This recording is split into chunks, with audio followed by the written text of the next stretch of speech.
Hello everyone and welcome to another exciting Art of War Tier List Tuesday! I'm John Lennon, joined today by Michael Mann. We are here to break down every faction Warhammer 40,000 and talk about how accessible it is for a new player. Yeah, this is going to be a fun one to talk about, right? Because there's actually a lot of nuance on what makes an army actually difficult to play, between the beginner playing it or someone who's played 500 games of Warhammer, right? Yeah, there's a lot to go into it with this one. Of course, there's a lot in Warhammer in general, so if you like this video, please like the video, but if you want to see more of this type of content, make sure you check out the War Room. That's the link in the description below. It's where we put all of our high-level games, master classes, breakdowns of enemy factions, and everything you want to see is right there in the link below. You can even get a free 3-day trial. As well, we really appreciate your support on the YouTube channel. Leave a comment. Let us know if you think that we overrated or underrated how hard your army is to play, and subscribe to the channel. That way you'll get notified every time we go live, new content. All right, so let's go ahead and talk about how we're going to be making these determinations. How are we analyzing each of these factions? Yeah, it's important to know there's kind of a few things that make maybe an army difficult to play. There might be a lot of complex rules, a lot of interactions. I think armies that require really specific positioning often end up being a little bit more difficult, right? And as well as just it's not all about the balance, right? But sometimes when an army is underpowered, it just naturally makes it more difficult to play. Yeah, and of course, at different levels, different armies are going to feel more or less challenging. Yeah. Where, I've heard people say that Eldar is easy to play, and I've heard people say that Knights are hard to play. And at different levels of the game, what you're trying to get out of that army, that may be true. Yeah, the difference between your average 3-3 player and then what the top level player is doing, trying to win the GT, the armies can function almost entirely different between these levels, right? Yeah. And especially even if you're just getting into the game, maybe you've played a little bit of Warhammer, you're just about to pick up maybe your second faction, or maybe you've just been playing borrowing a buddy's army for a while and now you're ready to get your own collection going. Very different context for what makes an army easy or hard to play. Objective markers are essential to every game of Warhammer 40k, so why not try out the latest in objective marker technology for your own games? These objectives are significantly thinner than the neoprene markers you see at your local game store and tournaments, so it's very easy to put them under ruins and models. They feature minimalist and clear designs so that they blend into your existing terrain and mats. Functional, while removing the visual clutter to make your battlefields more immersive. The objective markers ship from the United Kingdom to the EU, US, and Australia. What are you waiting for? Try them out now. Today we're just going to go through them alphabetically basically, and then we'll put them into 4 categories. There's going to be expert, advanced, average, and beginner. Yeah, and so to kind of break them all down, expert, we think that this army is very complicated and it takes a lot of practice and a very good understanding of the core rules of Warhammer as well as this faction in order to get the most out of this army. Advanced is going to be a little more than the run-of-the-mill factions, right? It's going to be a little more than you just kind of move, shoot, do something. You're going to have some special abilities in there that are going to make your turns a little more complicated. Normal is, well, normal. Yeah. It's regular fundamental Warhammer. It rewards you for make good decisions. You have the ability to make bad ones. Usually there's enough complexity in there that a good player can still get a lot out of this faction though. 100%, right? That's going to be a cool part as we talk about a bunch of these armies, that the skill ceiling is going to be very different than the skill floor. We're really mostly looking at the floor today. And then beginner armies, these are going to be you can kind of just do its thing, right? You can have a loose understanding of how 40k works and still have a good amount of success piloting this army because the mechanics of the army give you enough support. Absolutely. So let's go ahead and dive into our first faction that we're going to talk about today, and that is going to be Adepta Sororitas, the Sisters of Battle. This is an interesting army because they're like Marines in some ways, where they hit on 3s and they have some power armor guys. However, they have more abilities and they're way squishier. Yeah, and their faction mechanic is not simple. And, I've very much seen Sisters players who will just throw a Miracle Dice at the first thing that happens, then be surprised when I shoot them and they don't have a Miracle Dice to save it later. So there's plenty of room to mess it up. It's got a reasonable amount of complicated mechanics in it, but also a relatively straightforward play pattern. Yeah, the Miracle with Dice mechanic is interesting because it's at its core, it really helps you make some easy decisions in your life where it's oh man, I messed this up. Well, this will bail me out, right? So I can just use a Miracle Dice there. However, as you become a better Sisters player, you're going to know that there's really specific moments you really need to use those dice, right? which makes me lean towards average, right? Because the mechanic somehow boosts you as a new player, but also is a great tool as you get better at it, right? Yeah, I think so. There's plenty of room, as we're going to see in a lot of these average factions, there's plenty of room for skill expression to take it higher. But the basic game plan of Sisters is that you have transports with some infantry, you've got a cool named character unit, you've got some battle tanks, you drive them around, you put the cheap resources forward, your opponent comes out, then you kill them with the bigger resources. Your opponent comes out and kills those, then you kill them with the biggest resources, and hopefully that works for you. Yep.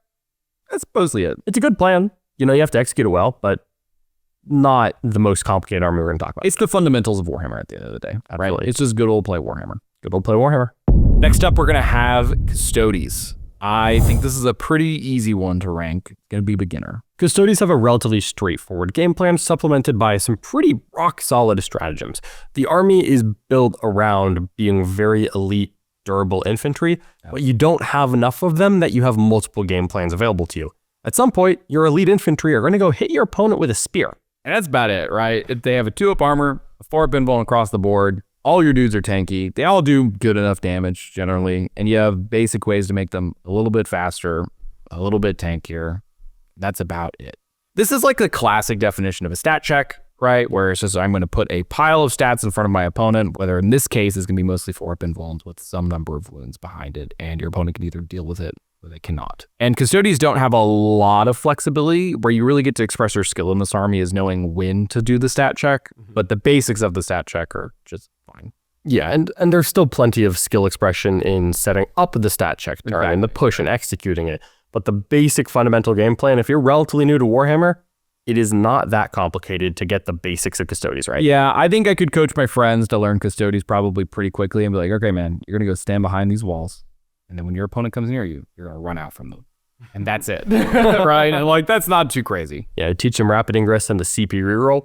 They've got it, dude. They've got it. All right. After Adeptus Custodes is going to come the Adeptus Mechanicus, and we are really changing tunes on this one. Yeah, this is definitely an expert level army, right? This is complicated. This is a really complicated. They have auras going on. They have auras that like interact with then other auras, so you need to make sure you're double stacking them. All of your units have some kind of special ability. And you really have to set up your damage is like a big highlight of this army, right? Like you don't have any button that you're like, boop, go delete that thing. No, like you have to be like, okay, I have to have this aura over here and this unit lined up to shoot down this alleyway, and then all these units all fire and converge at the same target, and that's the only way you're actually gonna kill something. Uncle, you forgot to be within 6 inches of a battle line unit while you're in Conquer Protocol. I forgot, dude. Now I don't do any damage at all. Oops. Yeah, AdMech has a lot of combos. It has a lot of interaction between units. It's not inherently tough enough to be a stat check or high enough damage to just blast people off the table. You can make them tough. You can make them high damage, but it's not immediately obvious. And it's going to take a lot of skill to put AdMech together to the basic functioning level. Yeah, I think so too. I think that's what really makes this army expert level, right? Is that if I handed pretty much a brand new player an AdMech army, they would really struggle to really understand what would happen, or they would go through a couple turns and be like, oh man, my auras are in all the wrong places and all my units are not where they're supposed to be and I'm not doing any of what I'm supposed to do, right? It takes several repetitions to get it done. And I think a big highlight is like, even if I thought I picked up an AdMech army right now, I think it'd actually take me like a good 5 to 10 games to really get everything correct 100% of game plan. Yeah, I completely agree. You know, it's how hard it is to get to executing the basic game plan is really what we're grading here. Next up, we're going to have Aeldari. Ooh.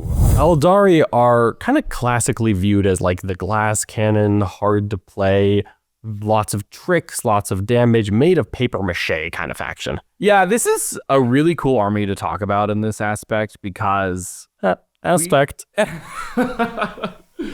There's two ways you can look at this. I think learning Aeldari is actually quite hard, but I think once you have learned Eldar, it's not actually that hard anymore. Yeah. Unlimited movement, and like it really is like unlimited movement. As close as we're getting. Yeah, like you can just sit in your deployment zone and be like, okay, I'm going to move my Lycus unit 27 inches in charge still. You don't really have to pay too much to the setup of that unit, right? You move half the table length. Yeah, and if someone figures that out before you do, well, at least you can fall back shooting charge. Right? 1 CP. Doesn't matter if I get touched. Now, as if you're playing Warhost, right? It's always a little different. Yeah, it's always like a little bit different. So I think if you first learn this army, you're really squishy. You don't exactly know how to line up your damage, because technically you have to line up some damage combos. The fire dragons are like generally the one exception. You kind of just like point them at the target and they reroll all their hits and wounds. But the exception of this would be like setting up a Lycus on a crit 5 sustain and like going into a specific target because you know you need the extra jump. Eldrad nearby, maybe get a Warwalker unit pointed at it. Can stack a lot of combos here. Exactly, right? So there's still some combos there. I think for a beginner to learn this army, it would be quite challenging and that they would find themselves just kind of dying.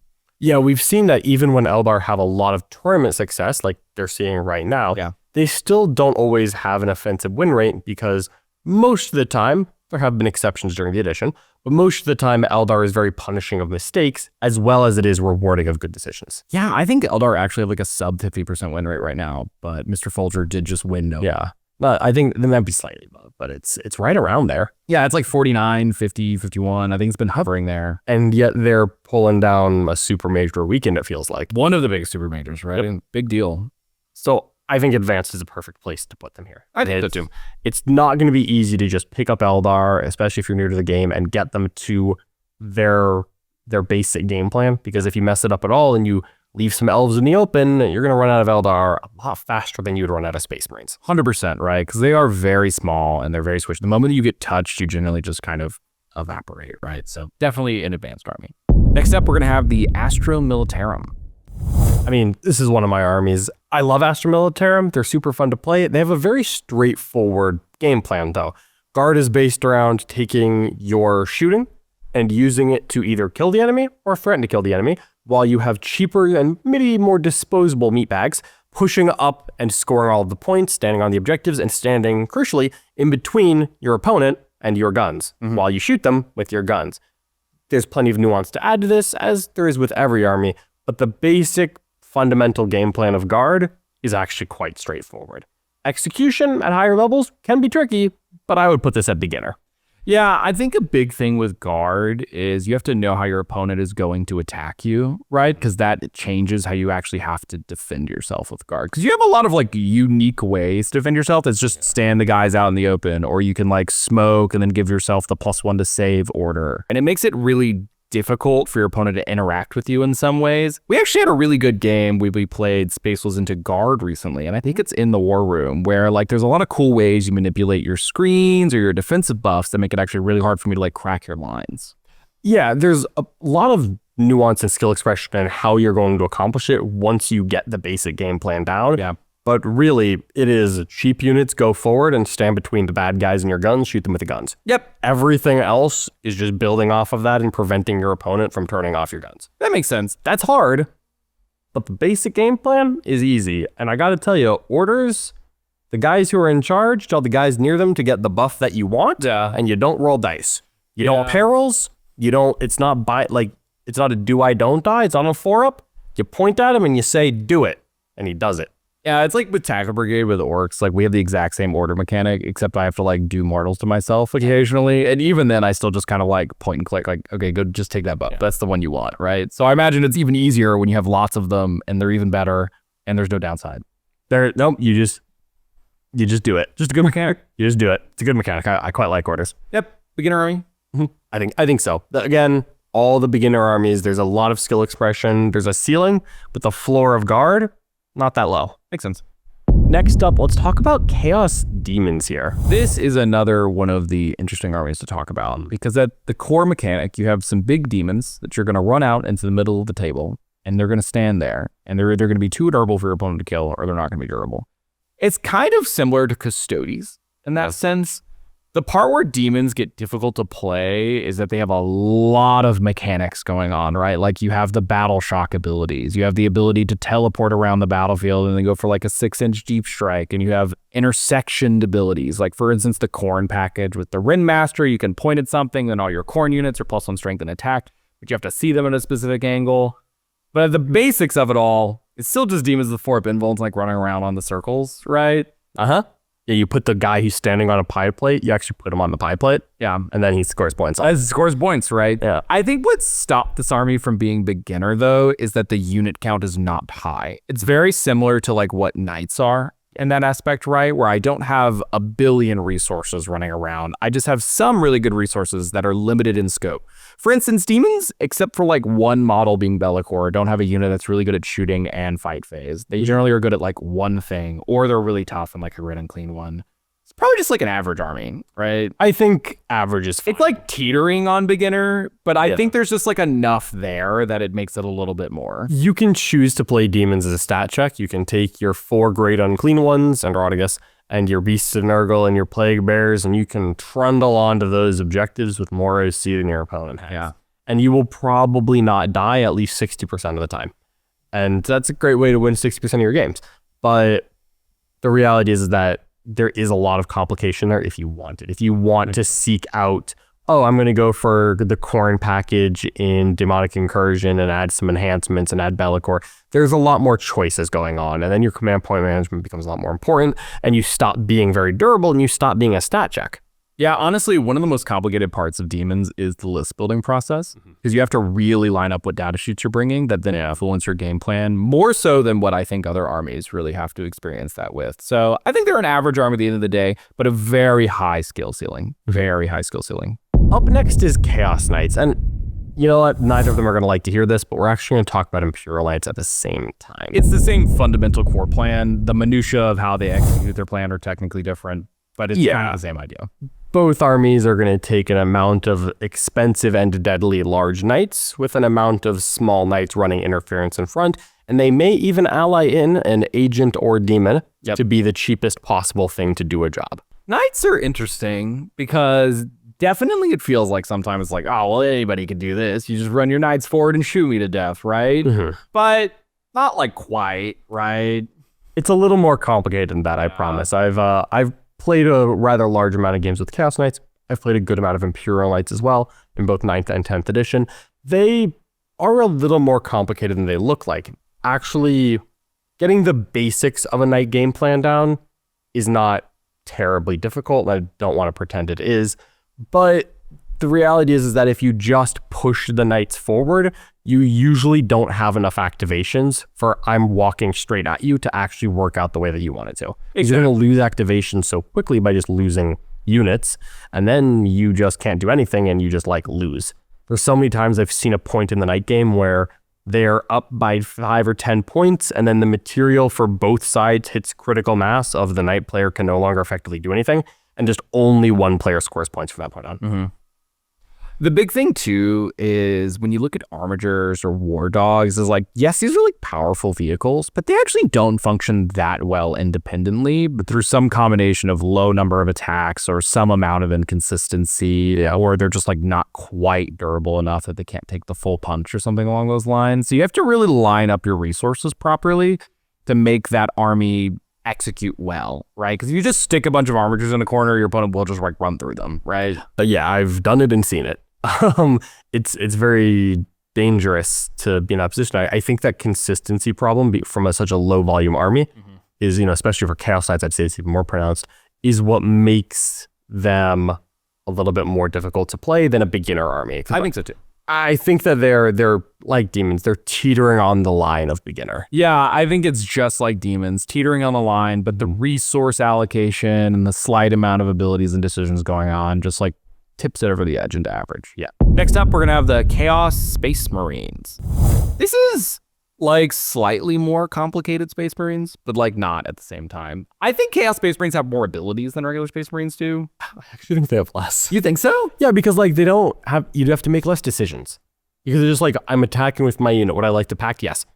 That's true, actually. Like there's no true. That is true. I think they technically have more lines of text, but the active abilities are less, right? Yeah, like what's the decision point? If you choose whether or not you want a pact, you get a rule.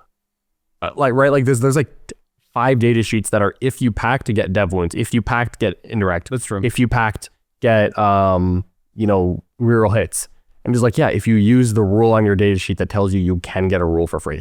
I would like the decision points are, you just have to remember to roll your pacts. That's about it. Once you do that, everything flows downhill for Chaos Space Marines. Yeah, so past that, Chaos Space Marines are a Marine army through and through. They are power armor. They have usually close to 1-to-1s from generic Marines. Like they have some jump pack guys. They have some regular legionnaires are like Exultants, right? And you have like your tanks at the end of the day. I think this army is probably pretty average, but has like a good skill ceiling. But like the basic plan is still running around with your Marine bodies at the end of the day, and you put the 5 Marines on the objective. And yeah, you're very much still you are a Marine army. And so what this leads to is that you're playing the good fundamental Warhammer well. That's what you're trying to do. Mm-hmm. And it's not that complicated. There aren't that many decision trees, whether or not it's good, whether or not, you can play it better to make it more complicated. Sure, but not really what we're looking at here. Yeah, CSM also can just like lean into the stat check a little more too. If you want. For instance, like Creation of Bile is just like, here are my 30 possess. I will run forward as fast as possible with my T7 dudes. And it's like, this sucks. They either do or don't die. Yeah, right. And that could be a pretty easy part of the army. I think it's a pretty basic game plan at the end of the day, right? Like they're tough enough that they can take a punch. They're not super punishing on mistakes. Like it can feel bad, but like it's not the game ending when you mess up. No, not really, I think. Yep, just good old average army. Good old average army. All right, next up we're gonna have the Death Guard. As someone who recently had to actually learn this army's not very hard. Beginner. It's beginner. The core gameplay, honestly, is just a bunch of like really good data sheets with really good stat lines on them. Driving forward. I've tried to make it a little more complicated by playing Champions and Contagion. The Plague Marine packages, I will say, have a little bit more of like a learning curve. But ultimately, at the end of the day, it is still just Marines on a Rhino that sit behind a wall and eventually come out. And that's the most complicated playstyle you can choose. That is basically the most complicated playstyle you can choose. Other than that, you're just kind of driving things that are slightly too cheap forward. Yeah. And then dropping 6 inches away from them. And like Contagion range is also just like an aura. You're just there. It's just like an aura. Like you just like debuff your opponent. Yeah. Right. You get to make a choice with this aura, but the reality is that you can choose the same one in every game without noticing. Yeah. It's like a tough one. I can always see where it's like complicated, but it's really just lining up your buffs in the right order. And past that, you just kind of line up all your tanks, drive forward, put your really tough dudes out in the middle of the table. That's about it. Death Guard have always been in this design space for a while. They're just like really tough Marines that do infinite damage within 12 inches. And yeah, but they've taken a lot of the more mobile aspects or the more reactive aspects of Marines out. And instead it's just proactive. I am putting you in Contagion range. I am driving forward. I am trying to kill you. 100%, right? It's a very cool army. I really like them a lot. Aesthetically, they're really neat. I really would like to see some more like Contagion interaction, right? I think that's really where they could open up a cool skill expression in the army, other than just like your -1 toughness and -1 weapon skill, ballistic skill, like strats that interact would be like really cool one day. But yeah, I think there's more room in the design space for that. But at the moment, Death Guard are very straightforward to get the basic game plan right. I think so too. You just walk forward. That's it. And they're OP right now. It doesn't hurt. They're just really good. Yeah. Up next are the Drukhari. Now, Drukhari, I would say, have changed quite a bit in the time that I've played on where on this chart they should be placed. Yeah, this is a weird one to rank. It's a weird one, right? Because like if you look at like 9th edition, the army functioned entirely different than it did, and the editions before that, it's entirely 9th edition, you couldn't play it poorly. Yeah, right. And so they're very elf-like, and we put Aeldari in advanced. We did. And they're elf-like in that they are still a very fragile army that is not quite. It's weird because like what I believe it's supposed to be is it's like an Eldar variant that is hitting harder in combat and faster, but then doesn't have quite as much like defensive and reactive shenanigans. 100%. It's like a more proactive Eldar. But that just doesn't like seem to be translating on the table at the moment. No. Riley, that's like the big issue with ranking this army. I think they're harder to play than Eldar right now, but I think that's a balance issue. I actually don't think that's like a core fundamental issue. Yeah, it's like an Eldar army that is more fragile, less killy, and less able to get back in a boat. Yep. Unless you're Sky Splinter. That's about it. Which you're not. You're not Sky Splinter. You're not Sky Splinter. You're Reaper's Winger.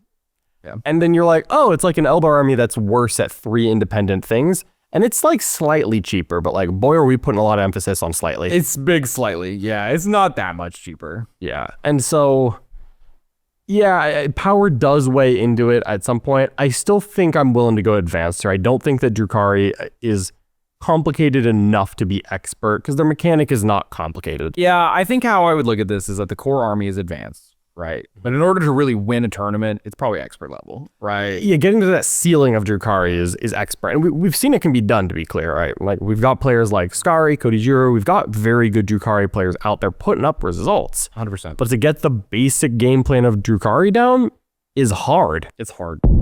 All right, I think that the next one, it's time for my best boys. Oh, is it Emperor's Children? It's Emperor's Children time. Emperor's Children are still Space Marines, Yeah. but Super fast. they are very fast and they lack a lot of the fundamental tools that a lot of other Space Marine factions have. That's true, actually.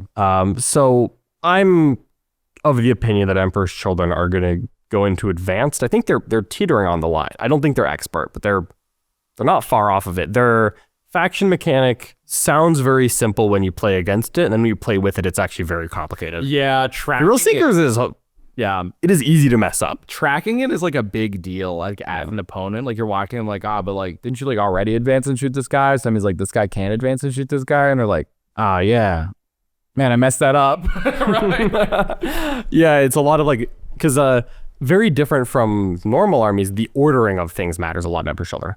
That's usually not an imperative of like, do I shoot the Vindicator or the Predator first? I don't know. They're both shooting the Oath Target. It doesn't matter. But like in Emperor's Children, 1, you don't have Vindicators or Predators. 2, it does matter a lot which one shoots and charges first because it really impacts your decision making. It does. And it means that it's a lot harder for Emperor's Children, I find, to change their plan in the middle of a turn. Where like you fail 1 5-inch charge, and then you realize, yeah, no one else can actually declare that charge.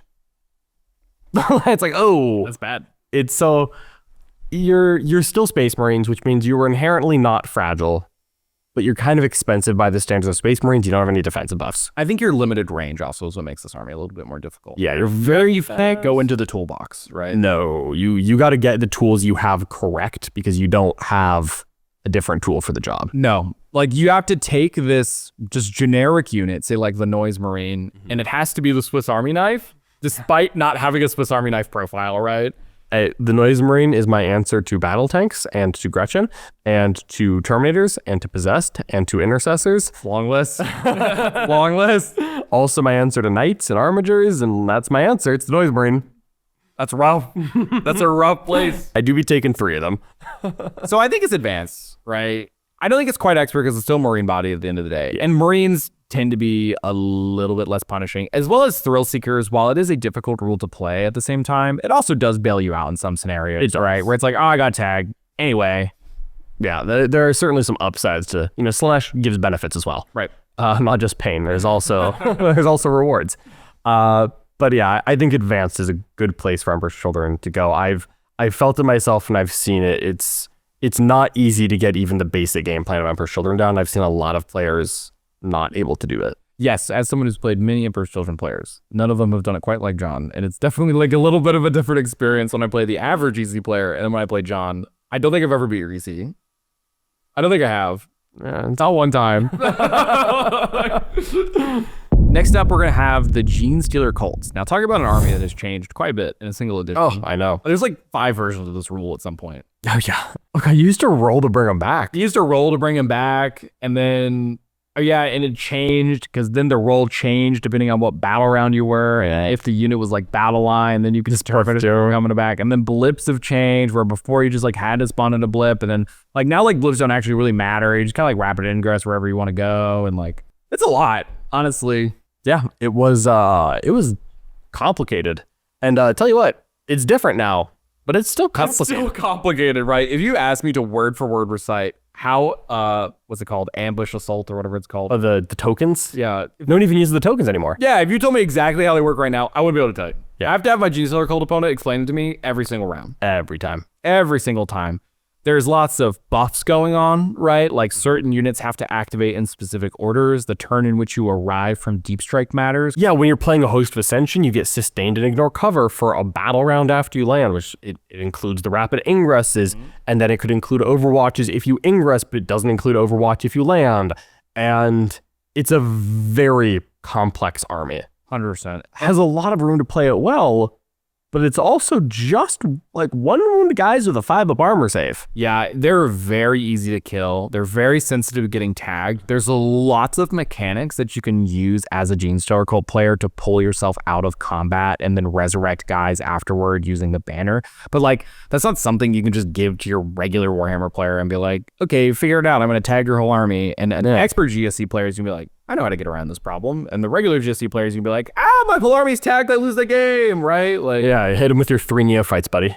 exactly. So I think this army is going to be very, very complicated. It's definitely an expert level. You cannot just pick up the basic game plan. The basic game plan, even like game to game, is almost different based on the matchup, right? Because you interact with different armies in like very different ways because you're so flexible at the same time, right? Yeah. Very cool. They're a very, very cool army. Yeah, it is very cool, but it's Expert. Definitely expert. yeah, just there's so much going on. It's so punishing if you get it wrong. It is quite frankly just too easy to mess it up. Yeah. Now, can a great player work around it and get good results? Absolutely. We see that Genestealer Cults are actually doing quite well in the competitive scene right now, but I don't think new players are what's driving that number. Yeah, I think that's one of the most interesting things if you look at the tournament results of GSC. You always look at this army and you're like, man, they've like nerfed this army so much. They're surely bad now, right? But they don't die. They're always there. They're always winning. They're always doing well. Genestealer Cult has been like above 50%, I think, since the edition dropped. Which is crazy. They've been top 8 armies in the game, like as far as I remember. And I can only name like 2 GSC players off like the top of my head, Yeah. right? It's like Ennis and Tucker, and that's like it. Yeah.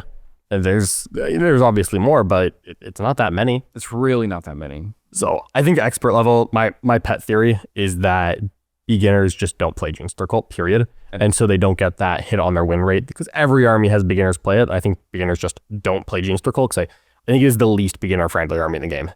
This and Admech are like up there. Yeah, I think Genestealer Cult are very rare to be like someone's first army. I think usually you get into 40K and you like know how it works and you're like, yeah, I want to do that thing, right? It's fun when you get there, but It's fun when you get there, but it's really hard to get there. It- All right, next up, we're going to have the Grey Knights. Now, this is an army that is an uppy-downy army. So basically, at the end of your opponent's turn, you're going to pick up 3 units, and you're going to deep strike them again. it's pretty good. I would consider this a very forgiving army rule. Yes. As well, you are Space Marines.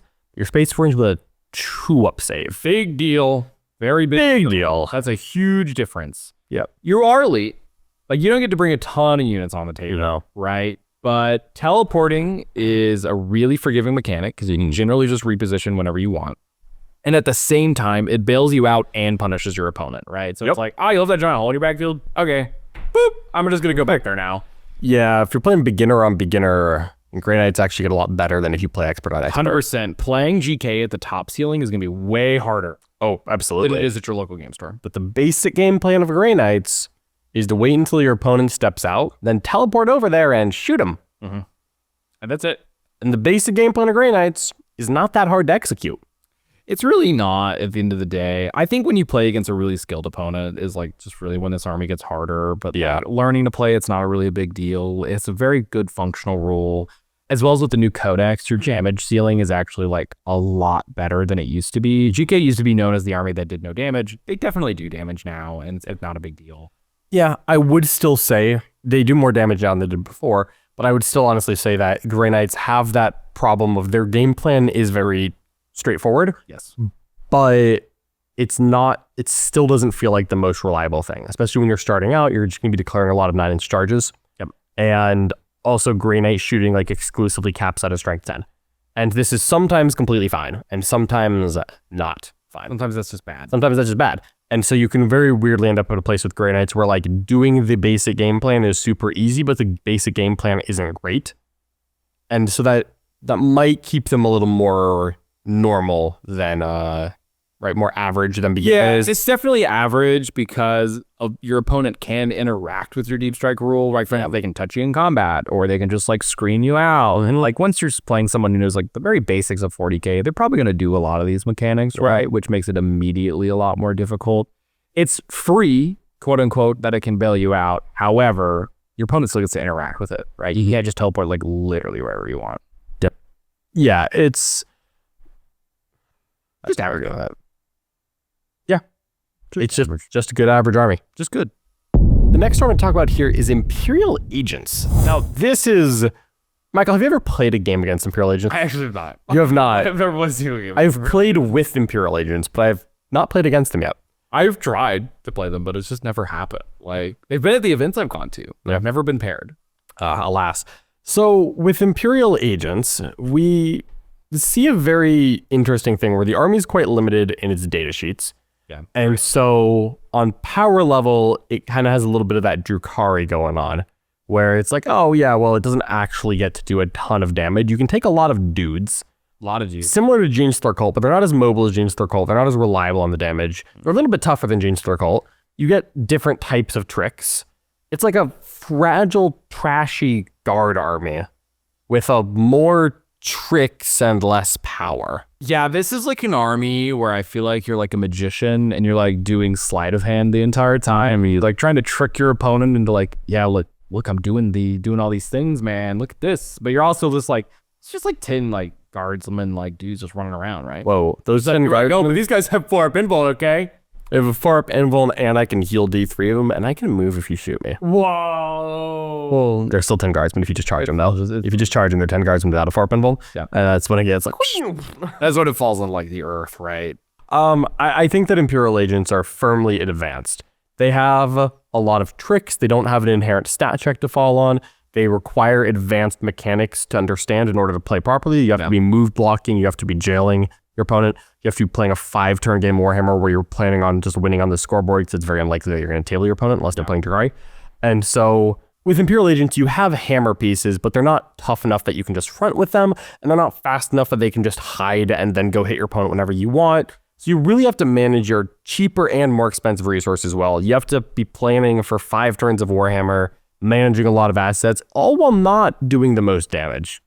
Yeah, I think this really wants to highlight what makes this army advance is that you're winning on the scoreboard, right? You're actually not winning through damage. I think any army that just like wants to win through killing your opponent naturally has like a little bit of an easier time sometimes because it's a lot more intuitive on how you're going to win a game of 40K, right?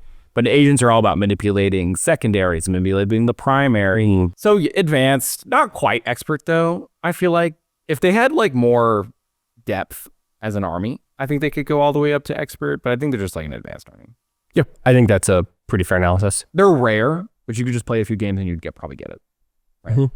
Leagues of Votann are the next faction to talk about. Now they just got a codex, which is making it a little interesting to analyze them because they're new and updated. 100%. But at the end of the day, Leagues of Votann is definitely not Space Marines, but they definitely are very normal models in power armor walking around a table and getting out of their power armored vehicles. Yeah, this is just like dwarf Space Marines, but a little more complicated in some ways, less complicated in other. So Votann have less movement tricks, asterisk. Because there's exactly the one new detachment with the 6-edge disembark and the one reactive move unit. So you have some cool movement tricks in that aspect. But past that, they really just kind of go out there and stand, and that's their thing, right?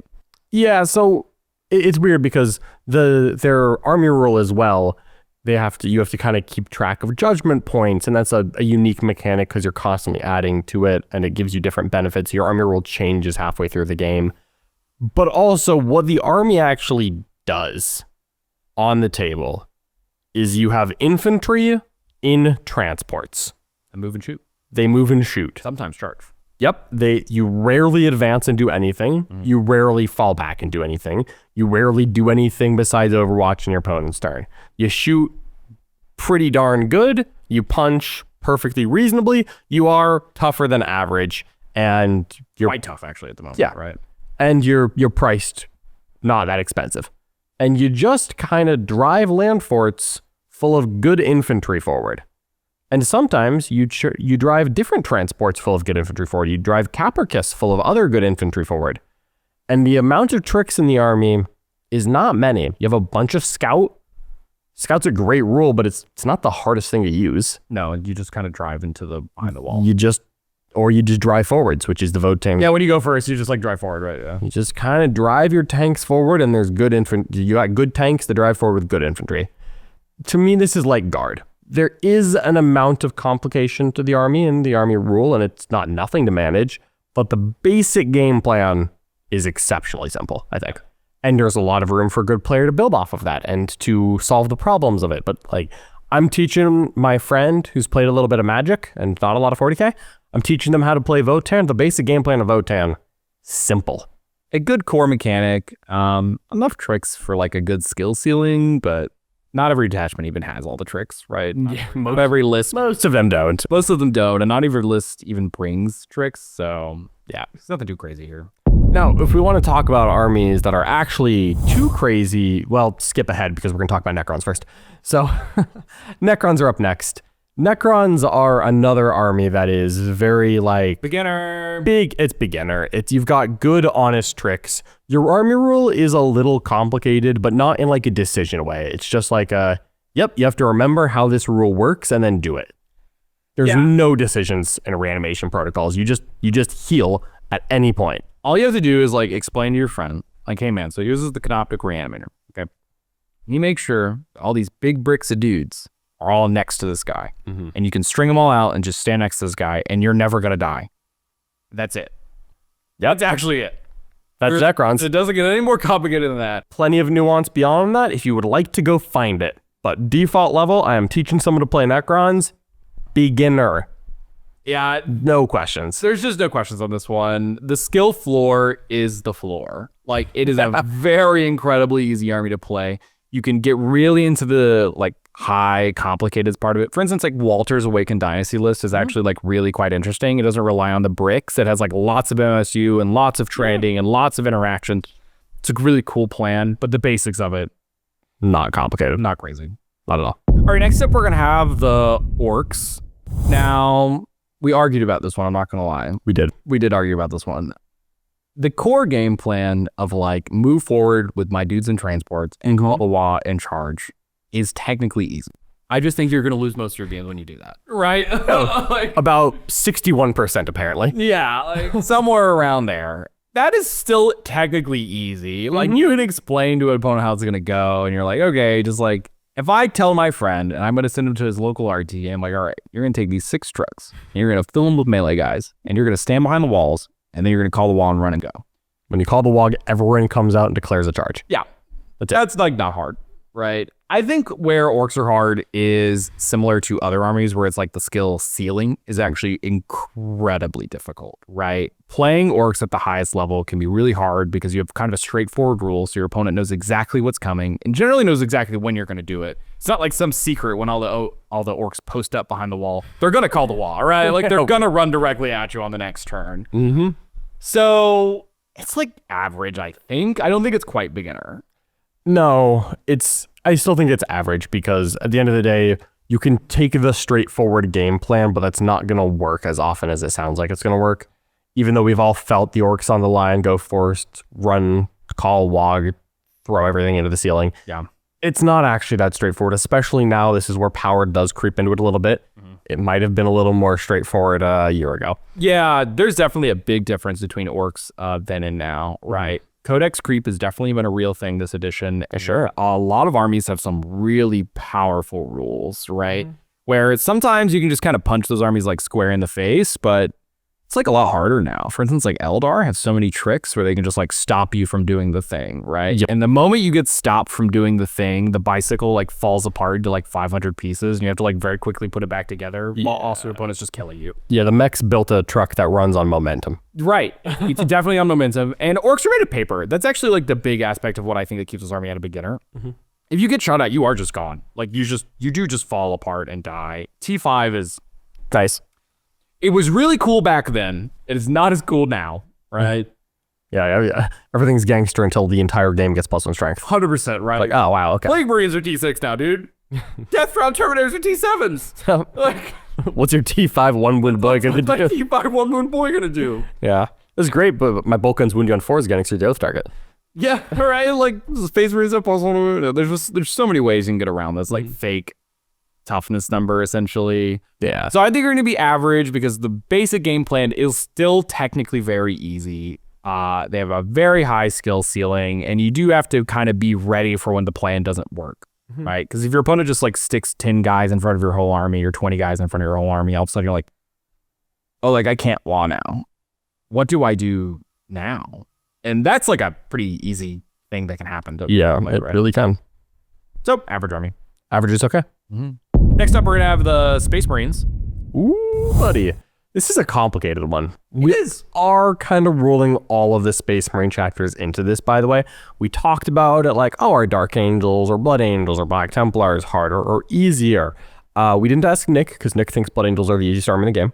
Sure. I think that we can, quite frankly, though, put all the Space Marines together. At the end of the day, I realized that the 5 Space Marine chapters were all going to end up in the same level. And so I think we're okay with just ranking Space Marines here. Space Marines play Warhammer the way Games Workshop intended. This is true. They are the prototypical army. They are good at it, but they are also weirdly punishing, where there's a good amount of decisions to make. Because Space Marines are such a large army, they have access to so many rules that it's actually a little overwhelming to approach. You have access to, I'm going to be a dumb tank army. You have access to, I'm going to be a horde of infantry. You have access to, I'm going to be precise and sneaky and tricky. I'm going to be an up-down shooting army. You can build Space Marines in so many directions that it's very difficult to rank them. The core mechanic of Oath of Moment is not as complicated as some people make it out to be. No. You pick the thing that you're going to be most mad if you hit it and it lives. You're going to put Oath on that. And that's about it. That's about it. And then, but then you have a ton of decisions in list building. You have a ton of decisions on the table because Space Marines traditionally give you a lot of options. They give you the fall back and do stuff, but it's a stratagem usually, so you don't get it everywhere. They give you advance and do stuff, but it's usually just like in one place. But then Gladius makes it easier. Oh wait, I'm playing Black Templars, or I'm playing Dark Angels, and it can spiral so quickly. And so I'm just feeling average. Yeah. You can play a very simple game with Space Marines, but it's still not as straightforward to play as other armies are, I think. I recently had to learn how to play Space Marines because I started my Space Wolf journey, right? And I definitely was really surprised by a few things. One, the Space Marines were harder than I thought they were going to be, right? They seemed like just such a basic mechanic army that I was like, whatever, man. I'm just going to like run around my dudes and like I'm going to move and shoot and do all my stuff. And then I realized that like Space Marines are actually elite, right? And that's what actually makes them so hard, right? Like you have 500 decisions in list building, like you said. You're kind of elite on the table, and like you have to be really particular about how you're actually playing him. Because I found that like obviously I'm playing in a very all my games are hard in this house, right? So Yeah. I was like trying to learn how to play Space Marines. I kept on tripping. I was like, oh man, I just did like one thing wrong, and then my whole army died right after. I was like, that's really hard, actually, right? Yeah. Like, Yeah, what I find is like the most complicated aspect to explain to new Space Marine players that Space Marine opponents don't see is that Space Marine durability is like, it's like +1 on your armor class in your normal fighting game, where sometimes it's cool and sometimes it is literally irrelevant. yeah, it just doesn't matter. Like Space Marines are tougher than guardsmen, asterisk sometimes. A phrase that I use a lot when I'm teaching Space Marines in the War Room is die like a Space Marine, which is to say that sometimes a Space Marine lives against the world, and sometimes a squad of Space Marines falls over instantly at the same pace as guardsmen. Like sometimes your opponent shoots you with battle cannons, you roll 5 dice, you just like roll 3 2s and 2 6s, and you're like, wow, I could have been a guardsman for this. Goodbye. These guys are dead. Or sometimes you get shot by multi-meltas and charged by Angron, you're like, wow, I am paying 3 times the cost of 10 guardsmen to die like 10 guardsmen. And you're just like, oh, I am tougher, but I'm not always tougher. And when you can leverage when the Space Marines are better than average, because Space Marines are better than average at every single thing. Yep, 100%. Every single thing Space Marines is a top half army at. Every single mechanic and stat in the game, except for maybe like numbers. But then you realize like, oh yeah, I shoot harder than some armies, but not so hard that it ends the game, and sometimes it doesn't matter. So if you don't leverage the strength of your Marine list, which can be in one of 12 different directions, depending on which combination of epic hero from which chapter in which detachment you are playing. And then you're just like, oh, I'm actually just overpaying a lot for the privilege of dying like a guardsman right now. And that feels bad. It feels bad. That feels like bad. You've seen it. Sometimes you walk those 5 intercessors out and they die like a unit half their cost. And it's like, boy, wish I hadn't paid 100 points for that. Yeah. Yeah. I like Marines a lot. Mm-hmm. They have enough to keep them out of beginner. Yeah. Just average. Just average is fine. They're not I'd recommend anyone pick up Space Marines. 100%. You can be as complicated as you want with Space Marines, but the reality is that if you just pick a direction and go, they are not Genestealer Cult. Nope. And I will not pretend they are. Nope. They're actually harder. No, they're not. Next up, we're going to have the Thousand Suns. This is going to be similar to Eldar in some ways and not similar to Eldar in some ways. Oh. You're a Space Marine army. You are a Space Marine army. You are a very elite Space Marine army. Like probably one of the most elite Space Marine armies, actually. Certainly one of, yeah. You have an overwhelming amount of rules initially, right? Like you can double move. You can make all your guns +2 AP. You can reroll hits in one place. You can just shoot D3+3 mortals across the table.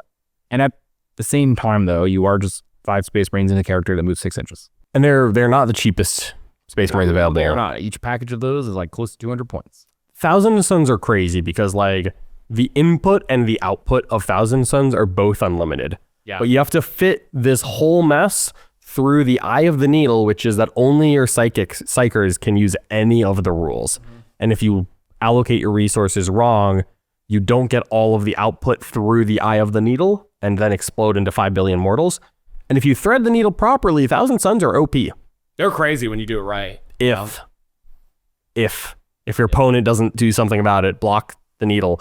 Or the dice just tell you no. The dice tell you no. You have to actually resolve the spells. Yeah, they're not hard to pass, but it's not automatic. It's not automatic. And it's just not automatic enough that you are obligated, if you're trying to play it well, to plan around it.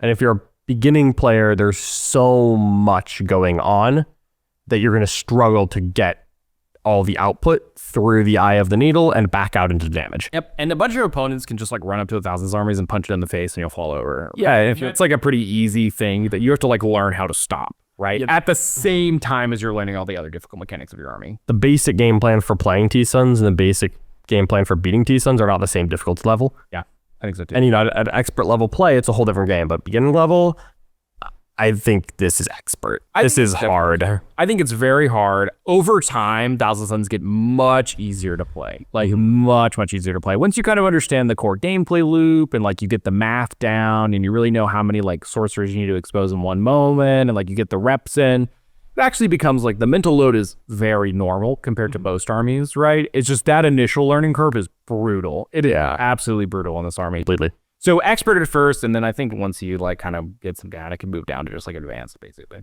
So Tyranids are the next army we're going to talk about here. This is another one that I wrestled with a little bit as to where I wanted to put them. Tyranids can be relatively simple. You can just say, monster list smash. That's not very good. And it's weird because Tyranids, as the first Codex of the edition, they are a little bit lacking in synergy. But the fact that they're lacking in synergy has made it such that the synergy you do have is more important. They don't have this high volume of rules that you like have to interpret like Adamec does. 100%. But on the other hand, if you just like ignore and just try to play the army, like it doesn't have these complicated rules, which it does still have some, then it just like doesn't do anything. So you have to, and I think this is a lot of where power is going to play into this rating. I think so too. There's a lot of power to do with here. They've been codex creeped really hard. This edition went really hard. It's true, unfortunately. And where we see that Tyranids are reliant on a lot of synergy, like I have to be in synapse range, I have to pop shadows, I have to get the battle shock tests off, but some of it's inherently random, but the battle shock is how we get a lot of our damage done, because the +1 to wound of the Neurolictor is our best answer to the fact that we're an army that is inherently lacking in rerolls and inherently not that high in strength. And you have a lot of control over manipulating the variance of getting those battle shock tests. Yeah. Like sometimes your opponent, to an extent. Sometimes your opponent's just going to pass them all, right? Yeah, if your opponent rolls a 9, you're like, oh, you were actually -3 on that. They're like, oh, I was? Oh, the 9's still good. I'm like, that's my least favorite thing is when my opponent rolls it before I explain all of the hoops I've set up and they just pass it. And I'm like, oh, but you're doing that below starting strength and you're -1 for death, you're -1 for shadows, -1 for this. And they're like, does a 9 pass? I'm like, yes, a 9 passes. God. And like another really good comparison is like you look at the Exocrine versus the Bedded Blow Drill with the UV Blight Launcher, and it's just like, wow, that's a tough comparison. And the Exocrine is one of your best data sheets. Yeah, he's like 140. Yeah, and he's still good is the crazy part. But yeah, you very much see with Tyranids where their damage output has a cap on it, and so you are forced. You don't have a ton of super complicated rules behind it that are going to like let you overcome it, But instead, you're just forced to rely on the rules you do have, like the gargoyle, move block, the lone operatives, which I don't want to say that they're inherently like hyper complex the way that Admech is. It's not as complicated as Admech.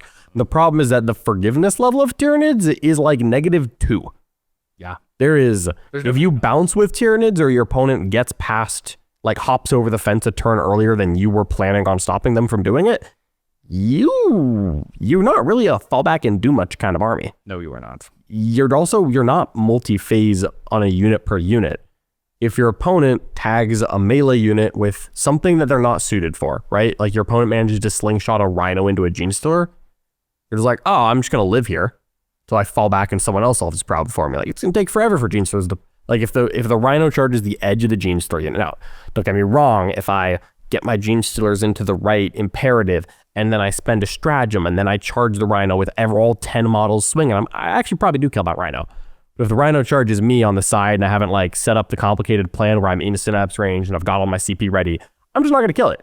That's bad. And if someone, God help me, puts 2 scouts into an execrane, I'm not killing 2 in combat. That's a dark timeline, dude. Brother, I'm like 3 attacks of AP0. Yeah. I'm just not getting 2 scouts. I can get 1, but I'm not getting 2.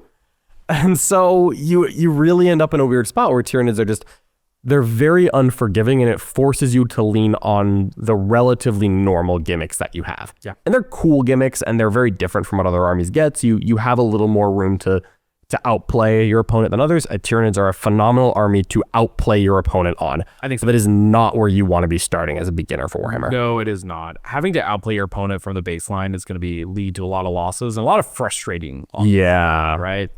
And as the edition has, and Tyranids also theoretically have the stat check plan, but as the edition has gone on, that has become less and less reliable. I would 100% agree. Early Tyranid Monster Mash was actually kind of tough to kill. Yeah. Now I kind of walk up to Tyranid Monster Mash, I'm like, this is dead, dude. Like, Yeah. what's going on here, right? It's 2025, Grandpa. Yeah, right. We eat bugs now. Wow, man. This is really cool 2 years ago. Unfortunately true. So I think advanced for Tyranids is where they belong. Yeah. You really have to get the game plan right, and there's no forgiveness on it. I think Tyranids are one of the least forgiving armies in Warhammer. Really? At the moment. I can see at the moment. At the moment. Oh, yeah. Yeah, 9th edition Tyranids, whole different. Funny enough, they were both more complicated and more forgiving in 9th. They are less complicated, less forgiving right now. Sad place to be. Not at all what you want to be. Not at all what you want to be. No. Yep, Tyranids, advanced army. Next up, we're going to have the Tau Empire. This is an army that's also changed quite a bit this edition. Yeah, it has. Very interesting. The core plan is you just shoot a lot. Mm-hmm. That's not hard. That's not hard to just stand in the firing lanes and shoot as much as possible. Mm-hmm. Where the army gets hard is that you have basically no combat. Yep. It is a monophase army. And you're not as accessible as Guard is for pushing cheap meat bags onto the objectives. Like, right, Guard has bullet catchers aplenty and efficient ways to do it. Yeah. Tau kind of lacks that. And so this was difficult for us to rank as well because I think the Tau game plan is very basic. It's just that it's not very good, so you have to do something else. Yeah, that's actually a really good way to put it, is that it's very basic. Yeah, but super easy. It's not very good. Yeah, and I think for me that still makes it beginner, where it's just that this is a power level issue, is that like I think playing the Tau game plan is very straightforward. They've changed guide, made it a lot more accessible, because now you just like start the phase and say, my stealth suits point at these 3 things that I vaguely want dead. My army gets the buff, I shoot the guns. Yeah, I think old guide rule would have changed my opinion. I would have gotten, average. Average to maybe advanced, right? But now the fact that you just started the phase just like point and click is like, okay, anyway, my home rate just gets this buff. And that's really not that complicated. Yeah, and so you kind of have to dive into the couple of things they have, which is how do I play objectives, which is like Crute and Crute accessories, some Devilfish full of infantry, maybe some aggressive suit units, depending on Ranas, depending on the detachment you're doing. There's multiple solutions to this problem. None of these solutions in my mind are like rock solid, ironclad, this is the one. Yeah. And it's very like the detachment that I'm playing is giving me a different solution to the fact that my opponent is going to outscore me on primary, and I'm going to try to apply it. And Tau also have the win condition of like, oh man, I ended up on this really light table against this melee army. Anyway, you're going to die now. That does happen sometimes. Right. And that just happens. It happens like more frequently than I think you would really think, honestly. So I think just a beginner army. Yeah. I think it's easier to play beginner armies because The problem with Tau is that when your opponent starts playing advanced, you don't have advanced options to counter them. Exactly. But if you're both playing at a beginner army, I have so many people, like, I meet new players, and they're like, man, how do you guys, like, at the top end to deal with Tau? I'm like, what do you mean? It's like, well, I mean, like, my buddy, he just kills everyone with Tau. Like, Tau's the most broken army in the game. And I'm like, no, I haven't played Tau in months. like, brother, like, I deal with Tau, like, I just don't pair into them. Yeah. Once I win my first game, I'm safe. Like, after I win round 1, I don't have to play against Tau anymore. Oh, I just don't see him. But then it feels super oppressive at the base level, but then it really doesn't follow through to the end step. It's like expert to play it at tournament winning level, 100%. and then beginner if you're picking it up just to learn the army basic mechanics. Agreed. So there's one left. World Eaters. World Eaters. The last one. We argued a little about this one too. We did. I think this is my melee bias and your shooting bias. I'm a melee player. Playing Emperor's Children. Now, World Eaters, that's a man's melee army. No. Right? You got to run up there and you like get into the brute. You're the bruiser archetype, right? Yeah, you're the barbarian. You're the barbarian. You're choosing to get shot first. Choosing to get shot, exactly, right? I think World Eaters have become easier now recently because they actually have access to guns. The Forge Fiend. The Forge Fiend genuinely has made that army so much better, as well as access to Chaos Spawn, Yeah. which are like the best trash unit skirmish. So strong. They're so good. Right? If you look at Index World Eaters and you look at this version of World Eaters, very different in shape, very different in play style, and very different in how you execute the plan. I think at the moment, the army is not quite beginner. I think it is still average. I'd agree. I think if they had a higher unit count, they would just be beginner, but they have enough eliteness that you have to make some real decisions. Yeah, we went the same direction as Orks here, where the basic game plan of World Eaters is not that complicated, but also if you play it that way, you're going to end up you're going to end up losing a lot of your games like on your own fault, as opposed to Tau, where it's the army's fault, which is why they end up at beginner and World Eaters are getting average here. But you do need to get that bit of nuance of when do I send? Do I send something small before I send something big? How do I manage my shooting assets? You have enough dimension now that I think average is. Yeah, and those are just like the basic questions of Warhammer, right? That's not even like super advanced like tournament play stuff. No, it's just like how you play the game. Yep. So I think averages is where they're going to land. They have not a huge skill ceiling. I mean, melee armies inherently have some amount of skill ceiling, but World Eaters don't feel like they're really getting into a lot of the combat like mechanics that a lot of other armies do. Pile-in.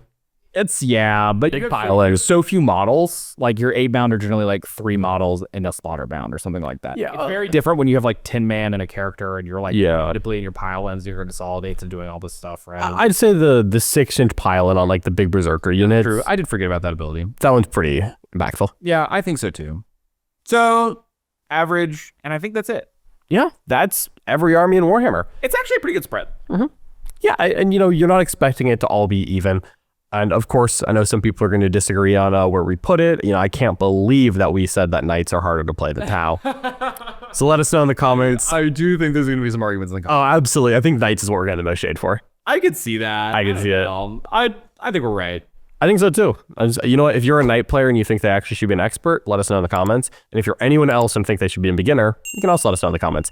Of course, like the video, share with your friends, subscribe to the channel, and if you want to see more of these games that we talked about, or if you want to see some of the other masterclass content that we put in the War Room, check out that link in the description below. Thank you so much for watching. Thank you for joining me, Michael. Yeah, of course. And we'll see you all next time. Later, guys.